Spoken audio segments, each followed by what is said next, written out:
wasn't really a single point of inspiration. We got a grant from a generous man named Robert Given, who wanted to see our station do something with the climate, environment, renewable energy, because he's very passionate about those things. And but otherwise, it was kind of up to us to figure out what to do. And so our producer, Jeff LeBeau, kind of leaned into the renewable energy side of the idea, and we started investigating what was going on. Initially, we were really thinking about just doing like a simple, pretty hyper-local half-hour look at like local developments in renewable energy. But as we started to kind of, the phrase we use all the time is peel the onion, we realized that the energy transition was something that really couldn't be discussed in any kind of geographically contained way, because the nature of energy, and especially in this transitional period we're in with our energy system, it's massive. I mean, it's really difficult to talk about energy at anything less than a national scale, but we did find that the state of Oregon was a place where you could really talk about energy at a state level and use the state of Oregon as kind of like a microcosm for energy everywhere. Oregon is a really great example of the renewable energy transition because we find ourselves ahead of the curve of that transition in a lot of different ways. So there wasn't really a single inspiration. It was kind of like the series kept inspiring itself as it went along. The more that we learned, the more we kind of realized we needed to add into it. And so it sort of just evolved into its own beast and became what it is now, which is a great broad look at the energy transition, with Oregon as kind of our chief example of that transition.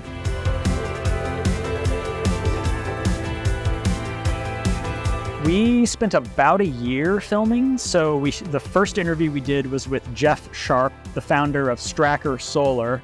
We did that interview with him in September of 2023. And that was kind of the initial kernel. That was still when we were in that phase of like, yeah, just really local things. We interviewed him because we had already met representatives of his company at the SOU Earth Day event in 2023. So it seemed like a really easy starting place. And then from there, like I said, kind of peeling the onion, we just found more and more people that we felt we should talk to until it turned into 42 interviews, or 42 individuals at very least are interviewed for these 6 episodes. We were at OSU, U of O, Oregon Tech. All of these places have quite interesting research and development with regard to energy. And then I did, along with Trip, sitting right over there, my cameraman, Trip, we did a bunch of different outings to places that have these prominent examples of renewable energy being deployed. Most renewable energy is deployed in rural areas, kind of a way that our grid is almost turning inside out, is a phrase I've heard to describe this, where previously we always generated our electricity in very centralized locations that were near the point of load, near our large cities. With renewable energy, the best solar resources, the best wind resources tend to be in far-flung locations like Klamath Falls, where there's a lot of sunshine, but not as much infrastructure related to energy. So we went to places like that. Probably the most amazing place I personally visited was the Columbia River Gorge. I've been there many times before, but looking at that area of the world with an eye towards the energy infrastructure was just really interesting, as you've got the dams, you've got the wind turbines, and then you have just the sheer amount of energy transmission infrastructure that runs through there, really kind of turning the entire gorge area into one giant energy generating, transmitting machine.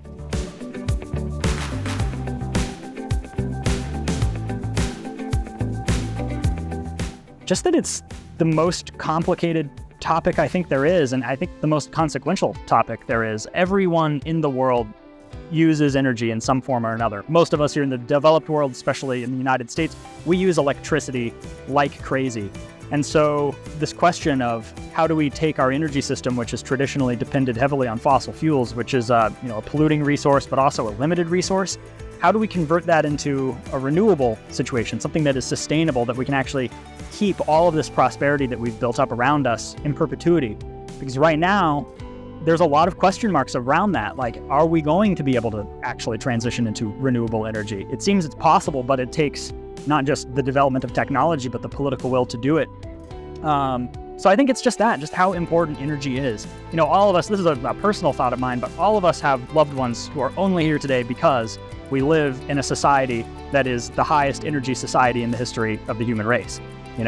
We all benefit from that on some level. If you use medicine, that's because there was enough energy to provide people with the infrastructure and the comfort and the level of civilization necessary to invent that medicine. So every single thing touches energy in some way or another. So it's just It's just incredibly important. I mean, something I've said before too is that I think a big epiphany is just that because this energy system is all around us and it powers everything that we do, we basically, all of us like live inside one giant machine that makes everything we do possible.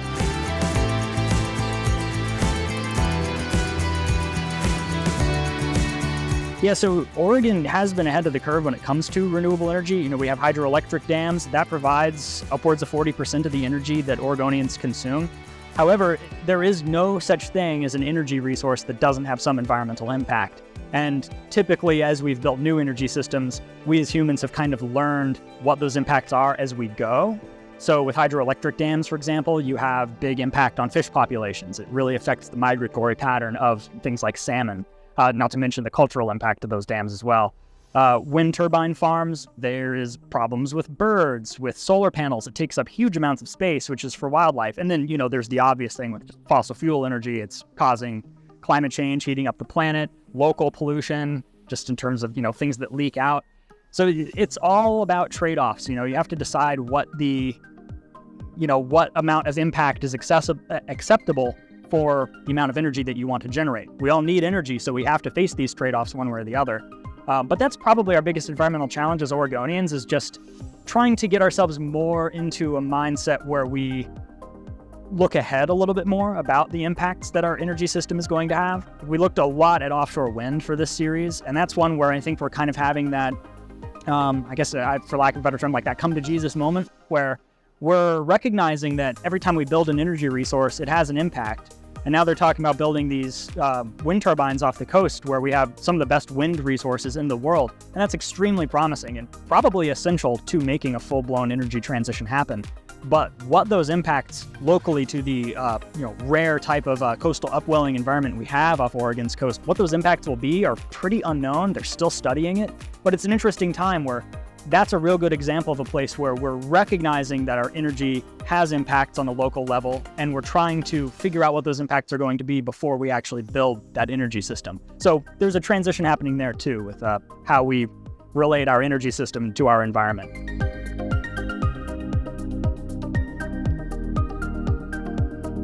From what we found, Oregon has been a place that energy systems have been kind of tested out for the first time. You know, the dams are absolutely the best example. At the time that the Columbia River dams were built, no engineering project of that size had ever been done. Prior to that, it was the Panama Canal.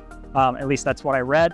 And that was a massive engineering project, but turning the Columbia River from a natural river system into a giant energy generating machine was really a first of its type thing. We also have some of the longest transmission lines in the country here in Oregon. And so super long distance transmission is something that was pretty much tried here in the Pacific Northwest for the first time. We also had, not in Oregon, but just over the border on the other side of the Columbia River, one of the very first, I believe the very first wind turbine farms experimentally built was there, where there's still wind turbines to this day. But you can see there's these incredible videos of the ancient wind turbines that NASA built out there to first experiment, like, is this viable? Can we actually generate energy with the wind? So Oregon has long been a place where new energy ideas get tried out. I think it has something to do with our geographic diversity. You know, we have just every type of biome you can imagine all clustered together here in this one state. And so it just makes it a great place to try new things. And we're seeing that now with the energy transition. In a lot of places, you see them turning to one or two types of energy resources. But here in Oregon, you really see the full gambit of energy resources, renewable energy resources being built, with the prominent exception of nuclear energy. You don't really see too much nuclear energy development happening right now here in Oregon. But we have wind, solar, hydroelectric, wave energy. The list goes on. Yeah.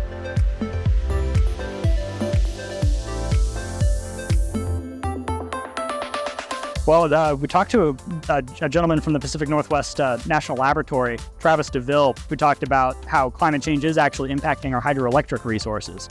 Traditionally, that hydroelectric resource has been very predictable because it kind of comes and goes with the seasons. As snowpack builds up in the mountains and then melts, that feeds into the rivers. It pushes our rivers up to a certain level and a certain flow.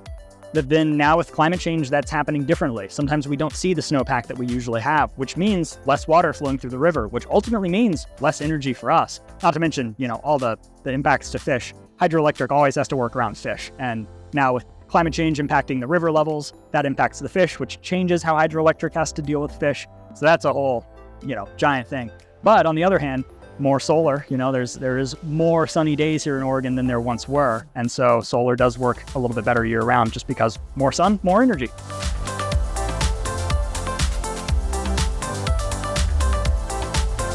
Yeah, so what we've learned is that a diverse portfolio is absolutely what you need. All forms of renewable energy are intermittent, and so, it's obvious. The wind turbines only really work when you have good wind.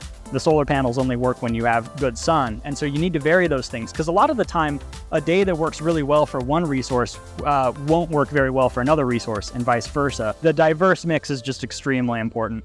But out of them all, I think right now the most exciting one is probably solar energy.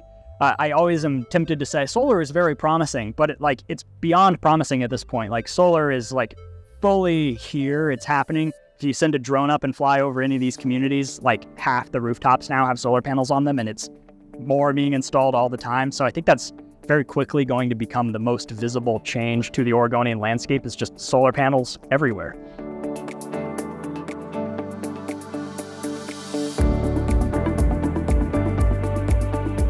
Yeah, that was something that we talked about, and most of the people we asked about it were pretty, I guess you'd say established energy grid thinkers. And so a lot of them were reluctant to say that the actual distribution grid will go away.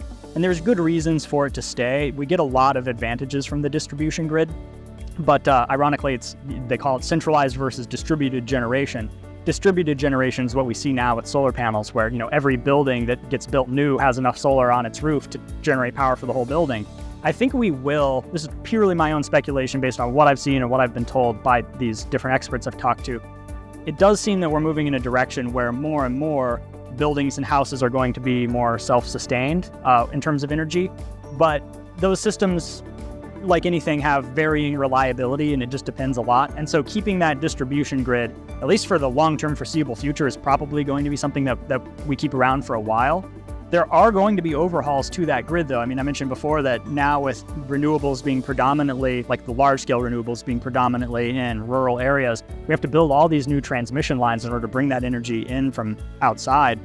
That's going to be getting overhauled a lot. There's also a move now towards more, they call them smart grids, where the energy is controlled through a computerized network a lot more, which can increase reliability and safety. So I think we're going to see more moves towards that. I mean, we spoke to a representative of Pacific Power for a long time, and David Eskelsen, one of their spokespeople. And he was fascinating to talk to, and they're definitely thinking a lot about this. Obviously Pacific Power, Pacific Corp in general, they don't want to be starting these types of incidents because it's bad press for them. So they're trying to work through these problems and get to a situation where they don't deal with this issue.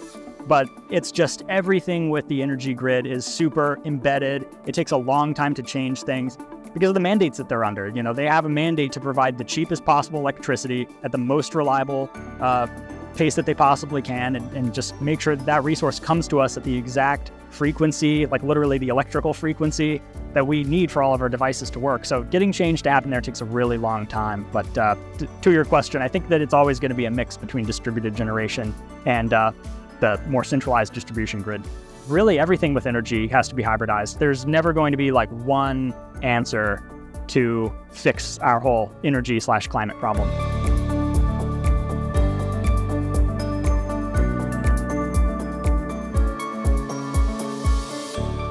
I think for us, really down here, in this specific area, the Medford area, solar is just a big one. We do have a lot of sunshine. That applies even more strongly to Klamath Falls, where they have the whole 300 days of sunshine motto almost. Everyone we talked to there was oh yeah, 300 days of sunshine in K Falls.